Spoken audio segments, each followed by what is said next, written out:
우리 함 따라하겠습니다. 요한계시록을 주신 이유. 요한계시록은 이 계시록이라는 말은 열려서 보여준다라는 뜻을 가지고 있습니다. 그러면 열어서 무엇을 보여주시는 건가? 앞으로 종말에 일어날 일들을 하나님이 요한에게 보여주신 거예요. 그래서 우리가 이 요한계시록을 왜 주셨는가? 이 요한이라는 인물은 예수님의 제자 가운데 가장 오래 산 분인데 예수님의 어머니 마리아를 모시던 분입니다. 근데 이분이 나이가 연세가 아주 고령이 되었을 때 이 반모섬이라는 곳에 가셔서 유배가 되었습니다. 거기서 온갖 고난을 당하셨어요. 그런데 하나님께서 주의 날에 바로 이렇게 하나님 앞에 모여서 예배하는 날이 주의 날이죠. 그 날에 하나님이 하늘을 쫙 열어주셔서 요한에게 앞으로 일어날 일들을 보여주신 거예요. 그래서 요한은 내가 여기서 나이가 먹고 여기서 죽는 거 아닌가, 아마 이런 생각도 가지고 있었을 것입니다. 로마가 저렇게 황제가 세계를 다스리고 그리고 우리가 그의 식민지로서 백성으로 우리는 그냥 빛도 없이 사라지는 것이 아닌가, 그렇게 절망했을지도 모릅니다. 그런데 하나님께서 요한에게 장차 일어날 일들을 보여주시는데 하늘에 큰 보좌가 있는 거예요. 로마 황제의 그 보좌가 아니었습니다. 영원한 이 세계를 다스리시는 하나님의 보좌를 보여주시는데 그곳에 주님이 앉아 계신 거예요. 그리고 24장로들이 주님 앞에 쫙 둘러서 있고 그 앞에 생명수 강이 흘러가는 겁니다. 그리고 그 생명수 강이 흘러가는 곳마다 나무가 서 있는데 영원히 시들지 않는 거예요. 그리고 그 바닷길은 전부 다 금입니다. 그리고 유리 바다가 주님의 보좌 앞에 쫙 펼쳐져 있는 거예요. 요한은 그것을 보면서 무엇을 보았을까요? 로마 황제가 다스리는 게 아니구나. 이 모든 이 우주의 역사와 세계 역사는 바로 하나님, 그 예수 그리스도가 다스리는구나. 근데 그 예수 그리스도가 나의 구세주예요. 그때 요한은 무엇을 깨달았을까요? 이 절망 가운데 내가 좌절하지 말고 힘을 내자.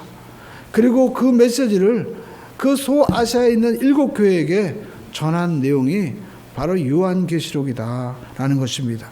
여러분, 요한계시록은 앞으로 일어날 일들을 보여주는데 종말의 시대에 일어날 일들을 보여주는 거예요. 종말. 그래서 우리가 할 것은 첫 번째, 종말은 있다라는 겁니다. 어떤 분들은 종말이 어디 있겠어? 그렇게 생각합니다. 그러나 여러분, 시작이 있으면 끝이 있는 것입니다. 그러면 이 우주 만물을 창조하신 분은 누가 끝을 낼까요? 바로 하나님이 바로 이 시대, 이 우주 만물을 끝을 내신다라는 겁니다. 근데 여러분, 종말을 왜 하나님이 만들으셨느냐? 그것이 끝나가지고 그냥 없어지는 게 아니에요. 하나님께서 새하늘과 새 땅을 예비해 놓으셨다라는 겁니다. 그것이 요한계시록 21장에 나와 있는 거예요. 보니까 거기는 아픈 것도 없고 저는 것도 없고 죽는 것도 없고 그리고 애통함이 없는 영원한 그런 기쁨의 나라인 것입니다. 근데 그 나라에 보니까 요한이 누가 들어가 있느냐? 바로 어린 양 예수 그리스도의 보혈의 피로 값주고 산 예수 그리스도를 나의 구세주로 믿는 자들이 그 영원한 하나님의 나라에 들어가는 것을 그가 본 것입니다. 그래서 우리는 이 말씀을 읽어가면서, 여러분, 우리가 큐티 말씀을 2주간에 이렇게 읽고 나가잖아요. 내가 이 세상에 지금 로마에 앞져 있고 또 많은 삶의 어려움이 있지만 이것이 영원히 지속되는 것이 아니라 앞으로 진짜 우리에게 영원한 하나님의 나라가 있구나라는 것을 깨닫고 그것을 준비할 줄 아는 지혜로운 다섯 처녀와 같은 그러한 사람이 되시기를 주님의 이름으로 축원을 드립니다. 할렐루야. 여러분, 지혜로운 사람은 어떤 사람입니까? 우리가 대학 입시를 봤는데 고등학교, 중학교 때 공부하기 얼마나 싫어요. 그래서 많은 사람들이 빨리 그냥 어른이 되었으면 좋겠다, 그렇게 생각하는 아이들도 많이 있습니다. 그래가지고 공부하기 싫으니까 내가 빨리 어른이 돼야지. 그래서 집 나가서 자기 마음대로 살면 어떻게 될까요? 결국 그의 인생은 망가지고 마는 거죠. 주변의 친구들 보면 종종 그런 친구들이 있습니다. 그래서 나중에 후회하고 나중에 다시 내가 대학 공부한다, 뭐 공부한다 그런 사람들도 있어요. 그래서 우리가 할 것은 여러분 우리가 지금 현재 앞으로 어떤 일이 일어날 것을 주님께서 왜 우리에게 이렇게 종말의 시대의 모습을 보여주었습니까? 지금 잘 준비해라 라는 겁니다. 그때 가서 우리가 허둥지둥하면 시간을 되돌릴 수 없어요. 지혜로운 사람은 현재 우리가 주님의 뜻을 알고 주님께서 주신 사명을 잘 깨닫고 미래를 준비하는, 성경은 지혜로운 처녀, 기름을 준비하는 5 처녀라고 말씀하고 있습니다. 그러므로 저와 여러분들은 지혜로운 자가 되시기를 주님의 이름으로 축원드립니다. 그러면 우리가 첫 번째 알 수 있는 것은 요한계시록을 하나님께서 왜 주셨나? 첫 번째 여러분 우리가 알 것은요, 사랑하시기 때문에 준 거예요. 여러분 하나님이 우리를 사랑하시기 때문에 앞으로 어떻게 일어날 일들을 보여주시죠. 우리가 성경 창세기에도 보니까 소돔과 고모라가 이제 망할 때 주님께서 그냥 가서 일방적으로 유황불을 쏟으신 것이 아닙니다. 아브라함에게 가서 먼저 알려주세요. 그러니까 아브라함이 자기 조카 롯이 있으니까 주님 그곳에 의인 50이 있어도 주님 그 의인이 있으면 어떡합니까? 주님 망하면 안 되잖아요. 그러면서 주님과 대화하는 장면이 나오죠. 이처럼 여러분 주님께서 사랑하니까 아브라함에게 알려주시는 것처럼 하나님도 장차 우리에게 일어날 일들을요 알려주신다라는 겁니다.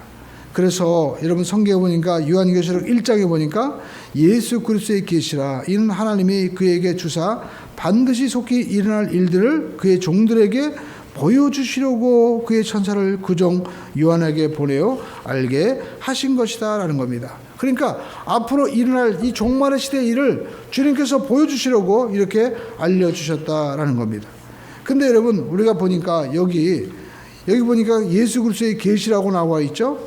그리고 또 보면 여러분 3절에도 보면 이 예언의 말씀이라고 합니다. 그러니까 여러분 계시와 예언이 조금 차이가 있어요. 여러분 계시는요 앞으로 일어날 일들을 보여줍니다.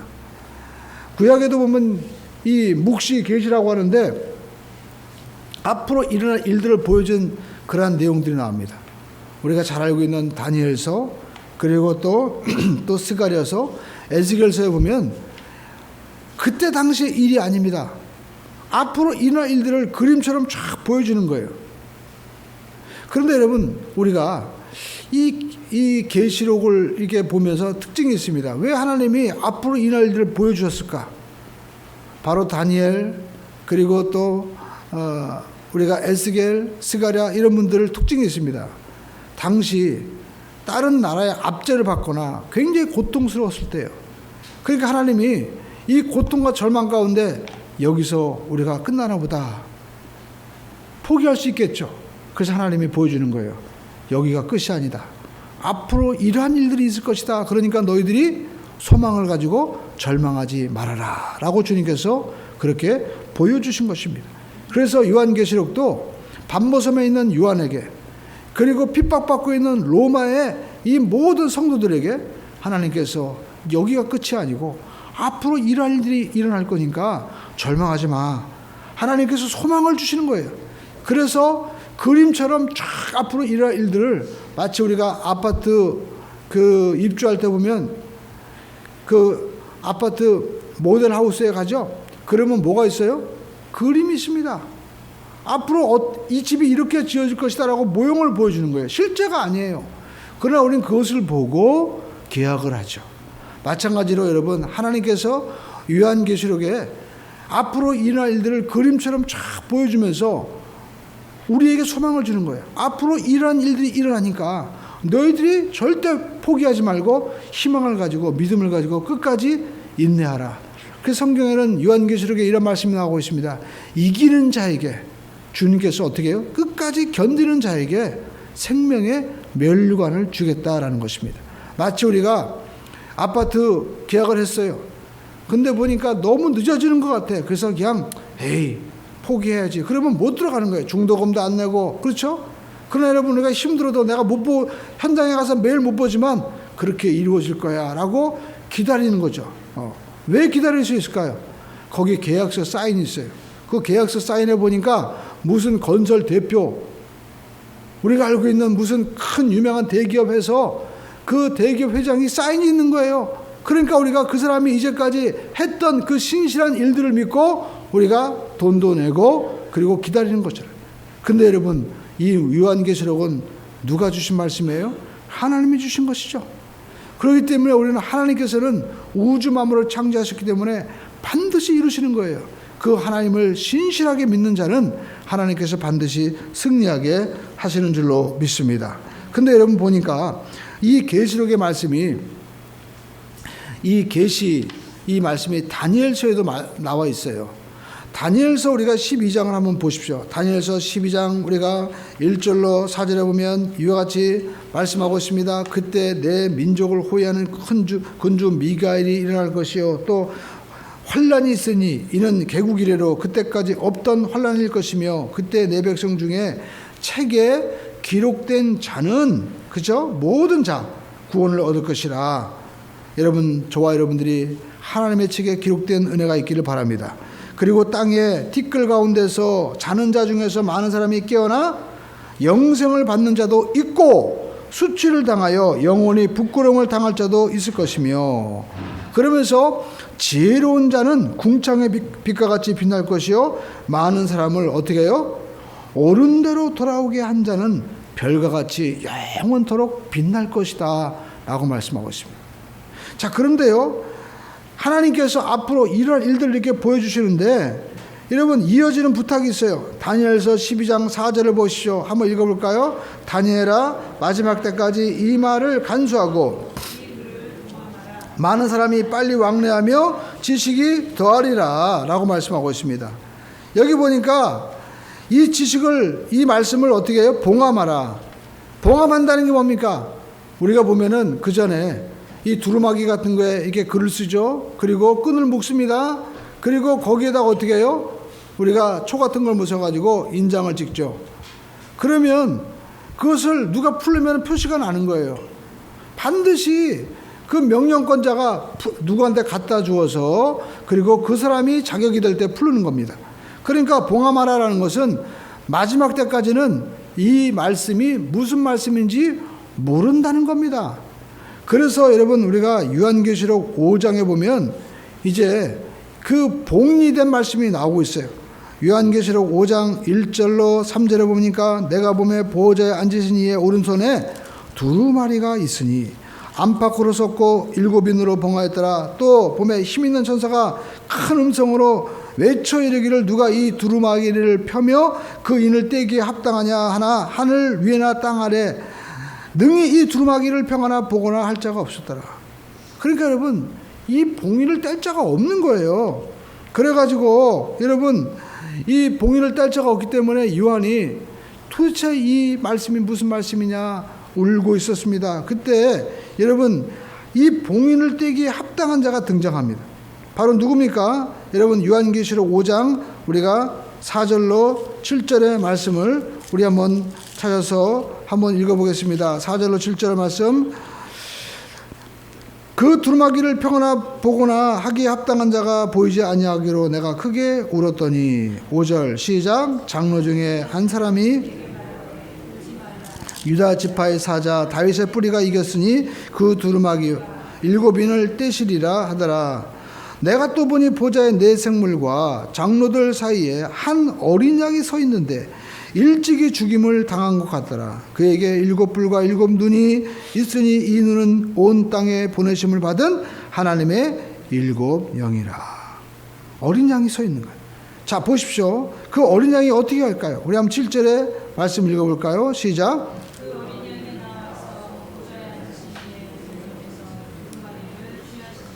자, 여러분 예수님을 이 세례 요한이 요한복음 그 1장 29절에 뭐라고 말씀했습니까? 읽어볼까요? 시작. 이튿날 요한이 예수께서 자기에게 오시는 것을 보고 이르되 보라 세상 죄를 지고 가는 하나님의 어린 양이로다. 우리가 성경을 보면 성경은요 이 어린 양 예수에 대해서 계속 말씀하는 거예요.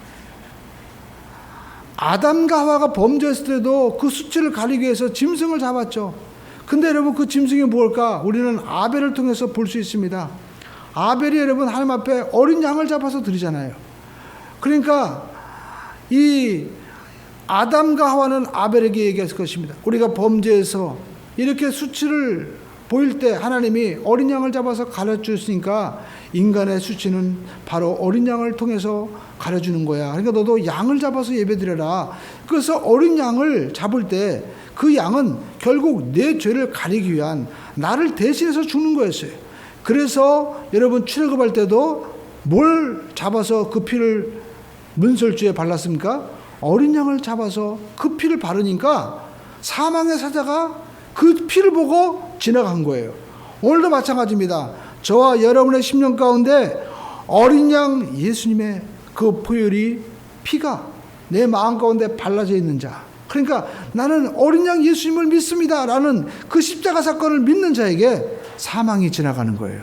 영원한 생명이 우리에게 주어지는 자유의 역사가 펼쳐지게 되는 것입니다. 그래서 여러분 레위기에도 보면 우리가 하나님 앞에 범죄했어요. 그럼 하나님이 거룩하신 분이기 때문에 같이 갈 수가 없습니다. 그래서 하나님이 제사장을 통해서 백성들이 죄를 지었을 때 전부 다 자기 집에서 흠없고 점없는 뭘 가지고 와요? 양을 가져와서 잡아서 예배하라는 거예요. 그래서 양이 오면은 아유 이 양은 아무것도 죄진 게 없는데 내 죄를 고백할 때 제사장이 얘기합니다. 이 사람이 지금 하나님 앞에 범죄했는데 이 죄는 양에게 뒤집어쓰게 놓아주시고 이 어린 양의 흠없고 점없는 것은 이 사람에게 전가되게 놓아주셔서 바꿔치기 하는 거예요. 그래서 양은 죽을 때 내 죄는 그 양의 죽음과 함께 사라지게 되는 것이고 또 그 양의 모든 생명과 은혜는 그 죄 없음이 나에게 임하는 겁니다. 그 예수님이 십자가에서 달려 죽으시는 것이 바로 그거예요. 예수님은 세상 죄를 지고 온 하나님의 어린 양인데 그분은 죄가 없는 분입니다. 근데 그분이 나의 죄를 대신해서 십자가에서 지시는 거예요. 우리가 그것을 믿을 때 우리의 죄는 주님 앞에 다 전가되어서 주님이 저주를 받는 겁니다. 근데 그 의와 생명의 부활의 능력이 누구에게 임하는 거예요? 나에게 임하는 겁니다. 할렐루야. 그래서 저와 여러분들은요, 이 어린 양이 바로 누구냐? 예수님이구나. 근데 그 예수님이 다니엘서에 말씀한 대로 마지막 때까지 이것을 봉함하라고 하는데 그 어린 양이 떼는 거예요. 여러분 6장 1절 보십시오. 6장 1절 다니엘서 에스겔서 요한계시록 6장 1절 읽어보겠습니다. 내가 보매 어린 양이 7인 중에 하나를 떼시는데, 그렇죠? 어린 양이 떼는 겁니다. 그러니까 여러분 이제 어린 양이 봉인을 뗀다는 건 뭐예요? 마지막 때까지 간수하라고 했는데 어린 양이 봉인을 떼면 마지막 때가 시작된다는 거죠. 그러니까 여러분 예수님이 십자가에서 못 박혀 죽으셔서 우리 죄를 대속하는 그 순간, 그때부터 뭐가 시작된 거예요? 봉인이 띄어진 거예요. 종말이 시작된 거예요. 그러니까 저와 여러분들이 알 것은 예수님으로부터 시작해서 종말이 시작되었고 예수님이 재림하심으로 말미암아 이제 역사의 종말이 마치게 된다는 겁니다. 그러니까 우리는 어떤 시대에 살아가고 있느냐? 하나님의 나라, 예수님께서 이 종말을 지금 시작하셨는데 이 마지막 완성할 때까지 그때 이 값주고 사신 주님의 그 은혜가 우리에게 주어졌는데 이 모든 것들이 완전히 이루어지는 그날을 바라보면서 우리가 지금 살아가고 있는 그러한 시대다라는 것입니다.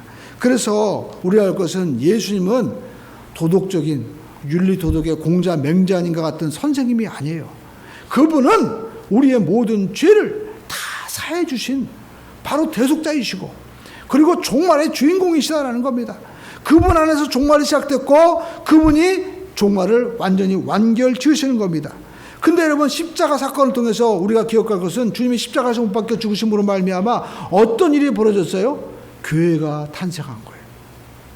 교회가 그 십자가에 못 박히신 주님을 바라보고 그 주님을 예배하기 위해서 제자들이 성도들이 그 주의 날에 이 부활의 날에 모여서 주님 그 부활하신 주님은 나의 죄를 위한 사건입니다. 내 인생 가운데 이제 영원한 하나님의 마지막 완성을 저는 바라보면서 주님의 그 은혜를 믿고 말씀을 순종하면서 제가 살아가겠습니다 라고 모이는 이 모임이 바로 뭐예요? 교회예요. 교회. 그러니까 이 시간은 우리가 다른 것이 아닙니다. 주님의 그 대속의 은혜를 바라보고 나가는 그러한 생명의 시간인 줄로 믿습니다. 그래서 하나님께서는 이것을 기록하기 위해서 이 요한에게 앞으로 일어날 일들을 보여주신 거예요. 근데 여러분, 앞으로 보여날 일들이 인간의 언어로는 다 표현할 수가 없는 거예요. 그래서 하나님께서는 이 요한에게 앞으로 일어날 일들을 그림처럼 보여주시는 겁니다. 여기 나오는 일들이 여러분, 우리가 이대로 이루어지는 게 아닙니다. 요한이 보니까 그것을 말로 표현할 수 없어가지고 생명수 강이 흐르고 유리바다로 가는데 그 앞에 예수님 앞에 유리바다가 있는 게 아니에요. 유리처럼 정말 바다는 출렁출렁이잖아요. 근데 출렁거리지 않는 거예요. 그게 뭐예요? 주님의 왕권은요, 변하지 않는 거예요. 세상 정권은 조금만 있으면 금방 변하고, 여러분, 우리가 어떤 외세에 의해서 환경에 의해서 흔들립니다. 그러나 여러분, 예수님의 이 보좌 앞은요, 흔들리지 않는 거예요. 그것을 유리바다라고 말씀을 그림처럼 우리에게 보여주는 겁니다.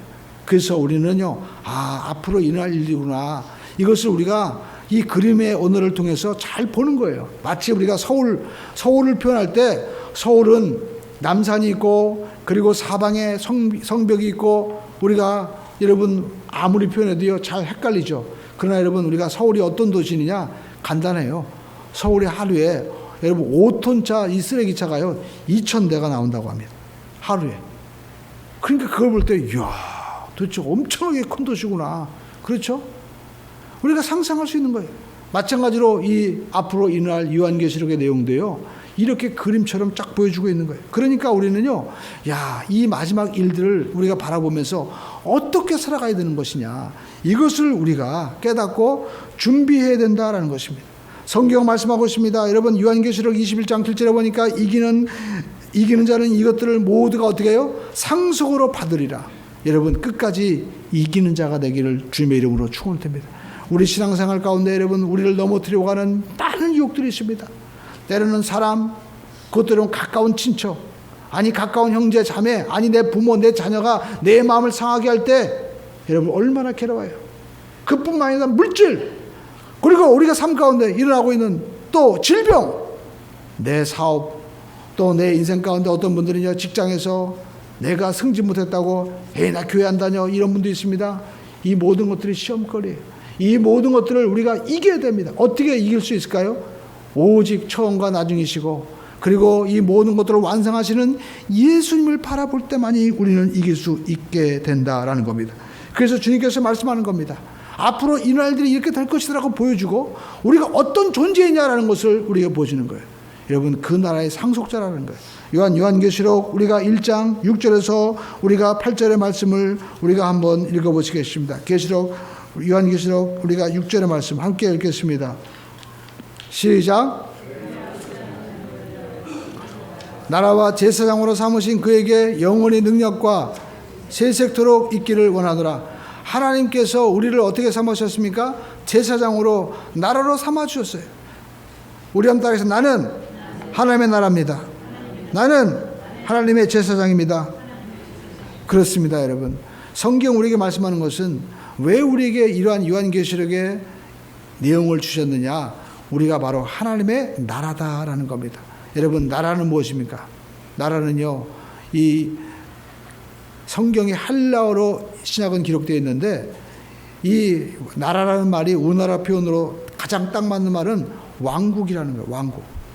제가 어떤 분은 브루나이인가 그 나라에 여행을 갔다 왔는데, 그 나라는 보니까 왕이 계시는데 거기에 자원이 많이 나가지고 1년에 한 번씩 그냥 국가에서 막 돈을 준대요. 몇백만 원씩. 막 소기가 많이 나가지고. 그런 나라 있습니다. 왕이 마음대로 주는 거예요. 주고 싶으면. 여러분, 이 왕이 있는 나라는 왕의 그 명령이, 그게 다 법이에요. 그럼 뭘 얘기합니까? 우리도 지금 세상에 살고 있습니다. 대한민국에 살고 있고, 또 우리가 지금 21세기에 살아가고 있습니다. 그러나 성경은 우리나라가 어떤 나라냐?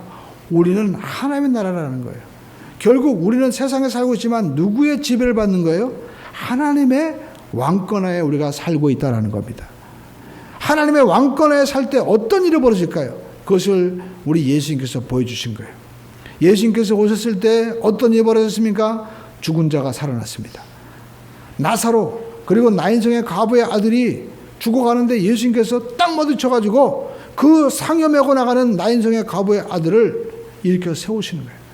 죽어있는 나사로를 향하여 가서 무덤을 열고 나사로야 나오너라 하니까 나사로가 나오는 역사가 났습니다. 그러니까 여러분, 주님은 어떤 분입니까? 주님이 왕이 되어주시면, 왕이 되어진 건 뭐예요? 명령할 때 그 명령을 받아들여야 되잖아요. 그 명령을 받아들일 때 죽은 자가 살아나는 거예요. 그러므로 저와 여러분들이 예수님이 왕이 되어주셔서 이처럼 죽는 자가 살아나는 구원의 역사가 나타나게 되기를 주님의 이름으로 축원을 드립니다. 주님이 왕이 되어주시면 어떤 일이 벌어집니까? 질병이 고침받는 거예요. 눈먼 자가 뜨게 됩니다. 여러분, 요한복음 보십시오. 요한복음에 나면서부터 소경된 자가 있었어요. 그래가지고 제자들은, 주님, 이 사람도 도대체 무슨 자가 있길래 나면서부터 눈이 안 보입니까? 부모 죄입니까? 아니면 이 사람 죄입니까? 그랬더니 예수님께서, 아니다, 이에게서 하나님의 영광을 보이시고자 함이니라. 그러면서 그에게 진흙을 여겨서 발라주시고 실로암 못에 가서 씻으라. 그가 가서 씻고 실로암에 가서 오는데요, 싹 눈이 나버린 거예요. 실로암이라는 것은 뭡니까? 보내심을 받았다. 여러분, 의미가 있죠. 예수님이 바로 하나님으로부터 보내심을 받은 자예요. 우리의 눈을 뜨기 위해서, 우리의 질병을 고쳐주기 위해서 오신 분입니다. 그러니까 여러분, 그 사람이 예수의 명령에 순종하니까 역사가 일어나는 거예요. 오늘 저와 여러분이 알 것은, 야, 나는 하나님의 나라야. 여러분, 입으로만 하나님의 나라는 뭡니까? 순종을 해야죠. 하나님, 오늘 이 시간에 주시는 말씀도 나에게 주시는 말씀인 줄로 믿습니다. 하나님, 예배 가운데 두 사람이 내 이름으로 모인 것에 누가 함께하는 거예요? 예수님이 함께하는 거예요. 할렐루야. 여러분, 사람이 말하는 것 같지만 이 사람의 말을 통해서 하나님께서 우리에게 주시는 메시지가 있습니다. 이것을 사모하는 마음으로 나가는 자는 주님을 만나는 거예요.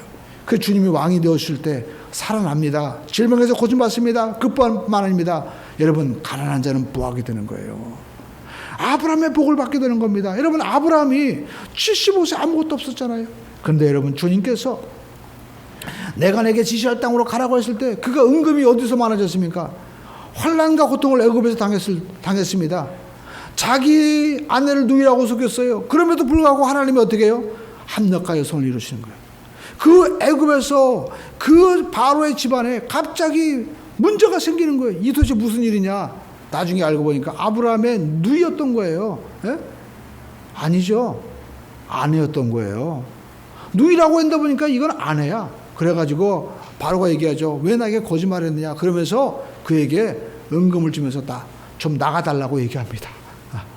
그래서 생긴 거예요. 그러니까 여러분, 하나님이요, 아브라함을 부욕케 하신 것도 하나님의 은혜다라는 겁니다.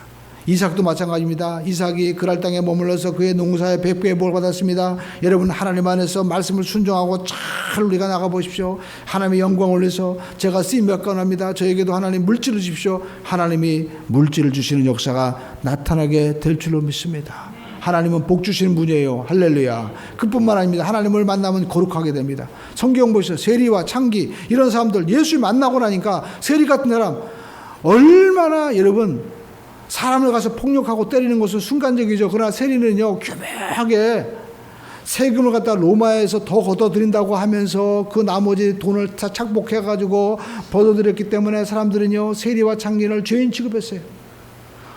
만나주지도 않았습니다. 그런데 그 사람이 어떻게 변화돼요? 예수 만나니까 내 재산의 반을 내놓겠습니다. 그리고 내가 토색한 건 4배로 갚겠습니다. 어떻게 변화됐습니까? 예수 만나니까 변화가 된 거예요. 오늘 여러분, 예수 만나면 바뀌게 되는 것입니다. 예수 만나면 거룩하게 되는 거예요. 예수 만나면 여러분, 죽음을 이기는 것입니다. 예수 옆에 있는 강도 보십시오.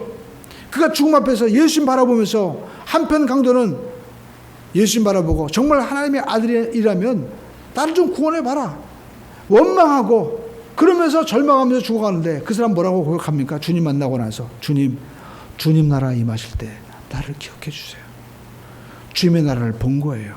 오늘 여러분, 우리가 예수님 만나면, 예수님 왕이 되어주시면요, 이와 같은 역사가 나타나게 되는 겁니다. 우리 함께 하겠습니다. 예수님 만나면 구원이 임합니다.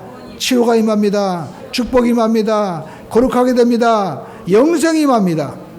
주님의 나라가 임하는 사건이에요. 그래서 주님께서 너희는 나라다라고 말씀하고 있습니다. 그리고 주님께서 제사장으로 삼으셨다는 거예요. 여러분, 주님께서 제사장이 되으셨다. 여러분, 어떻게 우리가 거룩한 제사장이 되었습니까? 여러분 제사장은요 하나님 앞에 나가는 자입니다. 백성의 죄를 대신해서 나가는 거예요. 그런데 여러분 우리가 구약에서는 제사장이 백성의 죄를 대신하는데 이 제사장의 사역을 누가 다 마쳤어요? 예수님께서 십자가에서 못 박혀 죽으심으로 말미암아 이 제사장의 사역은 끝난 거예요. 그런데 여러분 주님께서 너희는 제사장이라고 지금 말씀하고 있죠. 뭘 말씀하고 있습니까? 여러분 우리가 마태복음 보면요 마태복음 27장 50절을 보십시오. 이제 예수님께서 십자가에 못 박혀 죽으셨을 때 여러분 어떤 일이 벌어졌습니까? 한번 읽어보시겠습니다. 마태복음 예수께서 크게 소리 지르고 영원히 돌아가시니라. 자 시작. 이에 성소의 휘장이 위로부터 아래까지 찢어져 둘이 되고 땅이 진동하며 바위가 터졌다. 성소의 휘장이 갈라졌어요. 그 성소의 휘장은요 두껍기 때문에 사람이 못 찢어요. 말 두 마리가 끌어도 안 찢어지는 그렇게 엄청 두꺼운 휘장입니다. 근데 그 지성소에는 누가 들어갔습니까? 1년에 한 번씩 대제사장이 들어갔어요. 근데 여러분 죄가 있으면 죽으니까 방울 달아서 보냈죠. 방울 소리가 안 나면 이 사람이 죄졌구나 그래가지고 끌어당긴 거예요. 근데 여러분 그 지성소에 아무도 못 들어가고 대제사장만 들어갔는데 이제는 예수님께서 십자가에서 못 박혀 죽으실 때 어떤 일이 벌어졌습니까? 휘장이 갈라졌어요.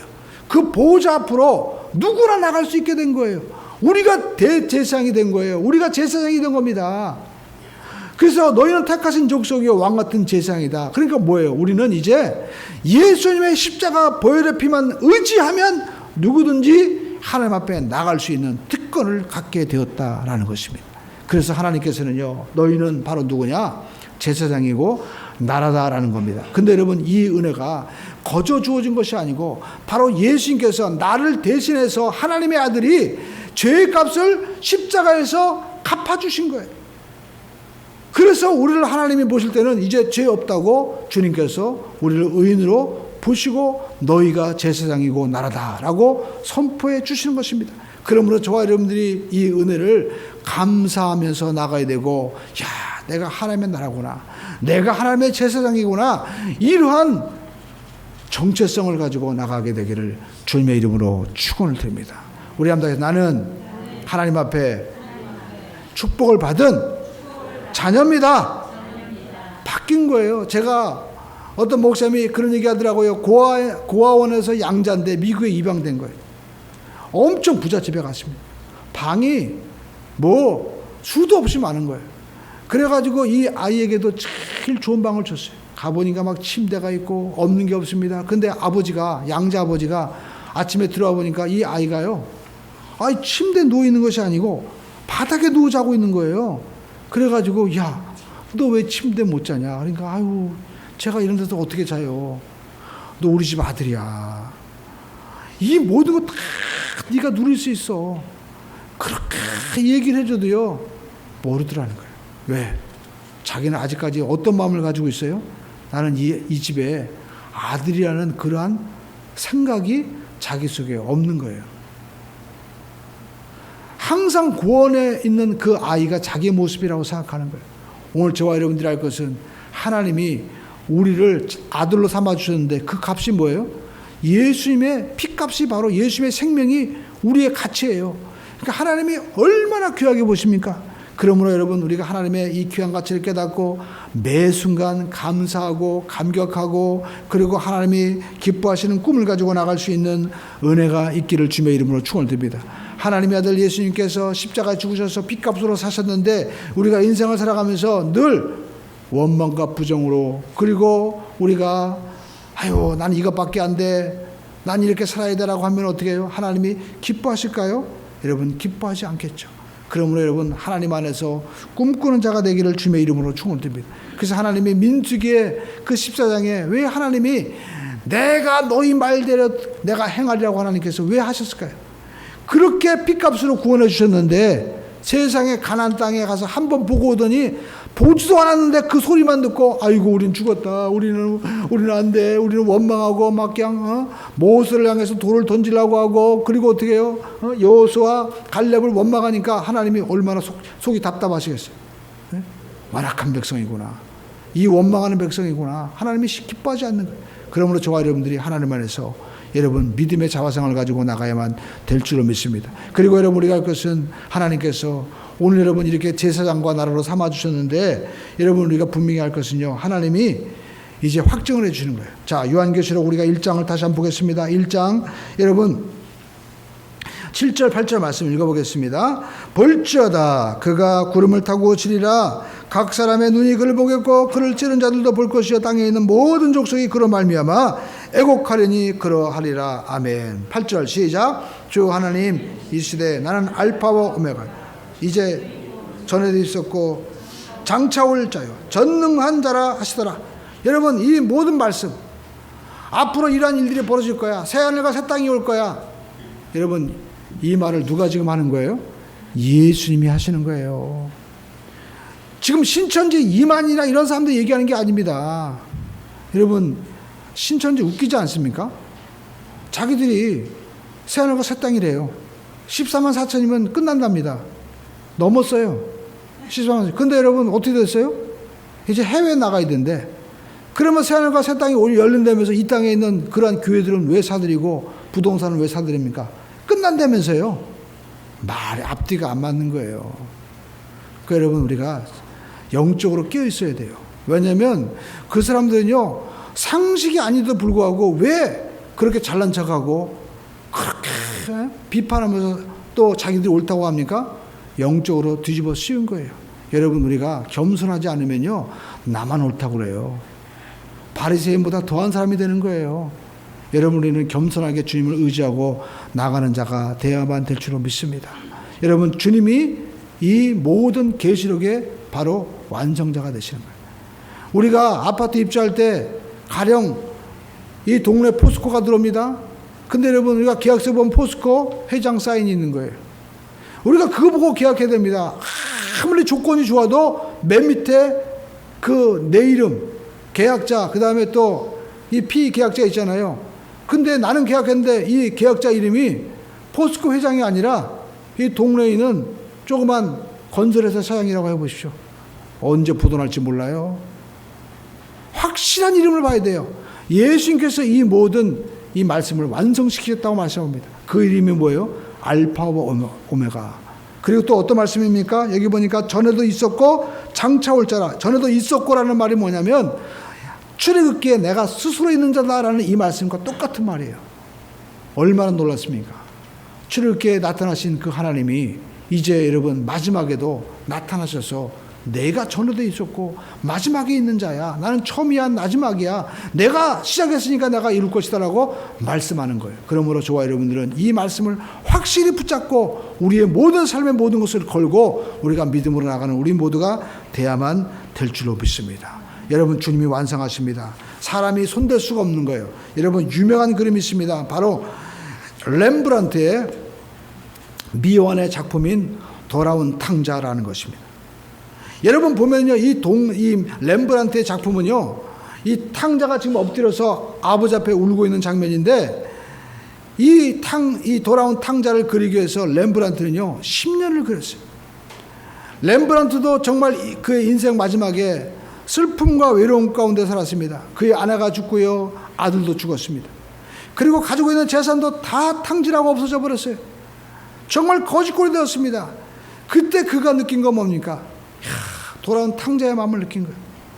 내가 하나님께로 돌아가야 되겠다. 그래서 10년 동안 그린 그림입니다. 이 10년 동안 그린 작품이에요, 이게. 근데 여러분, 이 발을 보면요, 이 돌아온 탕자의 발을 보면요, 다 돌아다니면서 해지고 찢어지고, 사람들은 이 그림을 가서 실물을 볼 때 운다는 겁니다. 왜요? 저 모습을 보면서 자기 모습을 보는 거예요. 나도 하나님 없이 내 마음대로 내 뜻대로 방황하면서 살다가 저렇게 다 찢겨진 인생인 거예요. 건강도 찢겨지고 내 인생도 찢겨지고 그리고 벗겨진 것처럼 내 삶 가운데 굉장히 잘난 줄 알았죠. 근데 여러분 살다 보니까 어떻게 해요? 아무것도 아닌 거예요. 내 인생 아무것도 아닙니다. 다 벗겨진 인생. 그 인생 가운데 사람은 자기를 보면서 눈물 흘리는 거예요. 내가 아버지 앞에 나아야 되겠구나. 근데 여러분 이 작품이요, 완성되지 않는 미완의 작품입니다. 여러분 만약에 이 작품을 누가 이 아직 완성되지 않았으니까 내가 그려야지 해가지고 손대 보십시오. 그러면 여러분 그 작품이 어떻게 될까요? 형편없는 작품이 되는 겁니다. 여러분 실제적으로 스페인 여러분 이 그 성당, 보르아 지역의 성당에 어떤 예수님의 그림이 있었는데 그 교회에 아주 기도 많이 하시는 권사님이 예수님 모습이 저렇게 벗겨져서 어떡하지? 그래가지고 자기가 그림 그려가지고 손댔어요. 그래가지고 여러분 예수님 모습이 어떻게 됐습니까? 오른쪽에 나와 있죠. 완전히 만화처럼 돼버렸어요. 그래서 사람들이 야 웃긴다 그래가지고요. 이 웃긴 모습 보겠다고 또 이게 사람들이 막 몰려간대요. 여러분 사람이 손대면 저렇게 돼버린 거예요. 하물며 여러분 원작자가 손댄 걸 저렇게 망치는 것처럼 여러분 구원도 마찬가지입니다. 사람이 손댈 수가 없는 거예요. 이만희가 손댈 수가 없는 거고 통일교 문선명이 손댈 수 없는 겁니다. 오직 예수님만이 완성하시는 겁니다. 그러므로 저와 여러분들이 알아야 될 것은 여러분 하나님께서 반드시 완성하시는구나. 그런데 그 하나님께서 우리를 나라와 대사장으로 삼아주셨는데 우리가 어떤 존재냐? 예수님의 피값으로 사신 하나님의 거룩한 자녀다라는 겁니다. 그러므로 저와 여러분들이 내가 이렇게 귀한 존재구나라는 것을 깨닫고 그 약속의 말씀이 반드시 이루어질 줄 믿고 우리는 어떻게 해요? 성경에 보니까 귀 있는 자는 귀에 성령께서 그에게 하시는 음성을 들을지어다 말씀하는 것처럼 하나님의 음성을 듣고 순종하는 우리 모두가 되시기를 주님의 이름으로